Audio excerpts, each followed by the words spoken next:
अस्सलाम वालेकुम। आज हम बात करेंगे रिंग्स के ऊपर कि ये पाँव बर्ड के पाँव में क्यों डाले जाते हैं और इसका फ़ायदा क्या होता है। अब देखिए, जो बर्ड्स के रिंग हैं ये तकरीबन हर बर्ड्स के रिंग आते हैं। बाहर के कंट्रीज़ के अंदर तो जो रिंग्स हैं वो तकरीबन हर कोई डालता है, चाहे किसी ने एक परिंदा ही क्यों ना रखा हो, just for identification of their bird.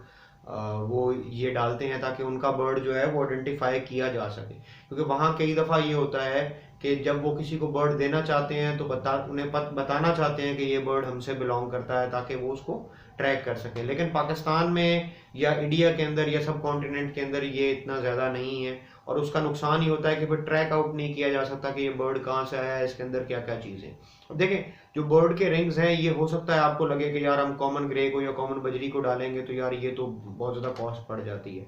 लेकिन अगर आप ये रिंग्स डालेंगे तो इसका फ़ायदा ये होगा कि आपका जो बर्ड है वो जहाँ भी जाएगा आपकी मार्केटिंग करेगा। दूसरा ये कि अगर आपने रिंग डाला हुआ है और उसका रिकॉर्ड रखा हुआ है तो आपसे कभी भी कोई भी बंदा रब्ता करे कि यार ये रिंग वाला बर्ड है, इसका रिकॉर्ड बताएं, तो आप बता के आइडेंटिफाई करके बता सकते हैं कि यार इसके माँ बाप ये थे, इसके बहन भाई ये थे और ये फलानी डेट को निकला था। उसकी एज का भी आपको पता चल जाएगा, क्योंकि देखिए हमारे यहाँ सबसे बड़ा प्रॉब्लम ही एज का है।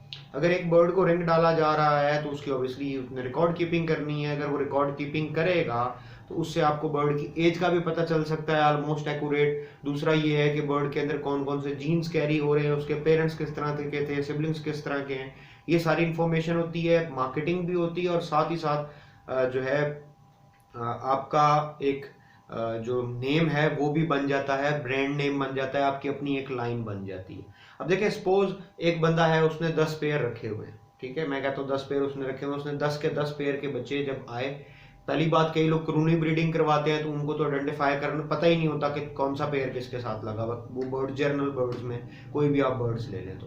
दूसरे वो लोग जिन्होंने सेपरेट केजेस में तो रखा हुआ लेकिन अपने बर्ड्स को रिंग नहीं डालते, तो उसका क्या होता है कि जब वो बच्चे निकले उन्होंने उठा के अलग अलग केजेस में डाल दिया। अब सपोज कि उनमें से बहुत से बच्चे एक जैसे फिजिकली देखने में लिखे हैं, तो ये ह्यूमनली पॉसिबल नहीं है कि आप सारे के सारे बच्चों को एग्जैक्टली रिमेंबर कर सकें। कि अगर देखें ना 10 बच्चे हैं, हम एवरेज क्लच में 3 बच्चे लेते हैं, ठीक है, 3 बच्चे ऑन क्लच और 3 क्लच अगर हम साल के लें तो वो 12 बच्चे बनते हैं एक बर्ड से। अब 12 को अगर आप मल्टीप्लाई करें 10 के साथ तो ये बनते हैं 120 बच्चे। अब 120 बच्चों को कौन आदमी एग्जैक्टली याद रख सकता है कि कौन सा बच्चा किसके साथ था। और स्पेशली जब वो बच्चे ग्रो करते हैं तो कई दफ़ा वो अपने अंदर जो फीचर्स हैं उनको चेंज कर जाते हैं, तो आपको आइडेंटिफाई करना ही प्रॉब्लम हो जाता है। या बहुत से बर्ड्स लुक अलाइक्स भी होते हैं, तो आपके लिए बड़ा प्रॉब्लम हो सकता है कि कौन सा जो है किसके साथ अटैच है। और उसकी वजह से फिर आप कई दफ़ा लोगों को जो है जब बर्ड दे रहे होते हैं तो आप उन्हें सिबलिंग्स दे बैठते हैं, और उसका नुकसान क्या होता है, नुकसान ये होता है कि जब सिबलिंग्स ब्रीड करते हैं तो उसकी वजह से बहुत सारे प्रॉब्लम्स आते हैं। आप मेरी सिबलिंग जो बर्ड्स हैं उनके मुतालिक जो वीडियो है वो देखिएगा, आपको पता चल जाएगा कि क्या क्या प्रॉब्लम्स होते हैं। उसके अलावा आपका जो बर्ड है उसकी कोई पहचान नहीं है। स्पेशली अगर हम बात करें स्प्लिट्स की, स्प्लिट्स के अंदर बर्ड को आप नहीं आइडेंटिफाई कर सकते विजुअली देख के, क्योंकि मोस्टली स्प्लिट्स जो हैं वो किसी भी किस्म का कोई भी साइन अपने अंदर कैरी नहीं करते। जो साइंस बताए भी जाते हैं वो साइंस गारंटी नहीं करते कि वाकई ही ये बर्ड इस चीज़ का स्प्लिट होगा। वो उन बर्ड्स में भी देखे गए हैं जो स्प्लिट्स नहीं होते इस चीज़ के। तो जब आप स्प्लिट्स बाय करते हैं और वो नॉन रिंग होते हैं तो आपके साथ चीट होने के मोस्टली चांसेस होते हैं।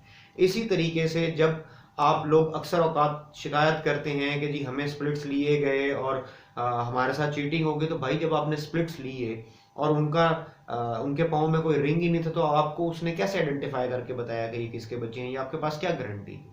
अब देखें, रिंग्स सिर्फ डाल देने से काम नहीं चलता, रिंग्स का रिकॉर्ड भी रखना होता है। अगर आप रिंग्स का रिकॉर्ड नहीं रख रहे तो बेसिकली आप अपने पैर पे कुल्हाड़ी मार रहे हैं, क्योंकि फिर रिंग डाल के भी आपके वो बर्ड आइडेंटिफाई तो नहीं हो सकते अगर आप रिकॉर्ड कीपिंग नहीं करते। तो रिकॉर्ड कीपिंग ज़रूर किया करें, उससे आपका फ़ायदा होगा, बर्ड हॉबी का फ़ायदा होगा। अगर बर्ड हॉबी का फ़ायदा होगा तो आप ये देखिएगा कि इंशाल्लाह फ्यूचर के अंदर आपको चीज़ें बहुत बेहतर होती हुई नज़र आएंगी। तो ये वीडियो थी रिंग से मुतल्लिक। इंशाल्लाह इस तरह की मज़ीद वीडियोज़ के साथ आपसे मिलते रहेंगे। Thank you very much. अल्लाह हाफिज़।